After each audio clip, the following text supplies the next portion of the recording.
கோவை மாவட்டம் மேட்டுப்பாளையம் அருகே கோத்தகிரி மலைப்பாதையில் சுற்றுலா வாகனம் கவிழ்ந்தது. இதில் பயணம் செய்த குழந்தைகள் உட்பட 31 பேர் படுகாயமடைந்தனர்.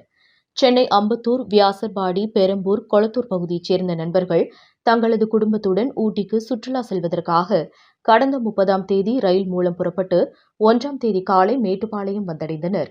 இங்கிருந்து மினி பேருந்து ஒன்று ஏற்பாடு செய்து அதன் மூலம் உதகைக்கு சென்றனர்.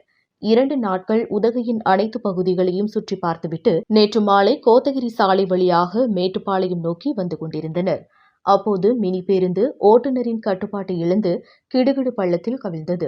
இதில் பேருந்தில் பயணம் செய்த 16 பெரியவர்கள், 15 குழந்தைகள் மற்றும் ஓட்டுநர் உட்பட அனைவரும் படுகாயமடைந்தனர். இந்த சம்பவம் குறித்து கேள்விப்பட்ட மேட்டுப்பாளையம் காவல்துறையினர் விபத்தில் சிக்கியவர்களை மீட்டு மேட்டுப்பாளையம் அரசு மருத்துவமனைக்கு அனுப்பி வைத்தனர். இந்த விபத்தில் படுகாயமடைந்த 10 பேர் கோவை அரசு மருத்துவமனைக்கு ஆம்புலன்ஸ் மூலமாக அனுப்பி வைக்கப்பட்டு சிகிச்சை பெற்று வருகின்றனர். கோவையிலிருந்து ரிப்போர்ட்டர் நீலமேகம்.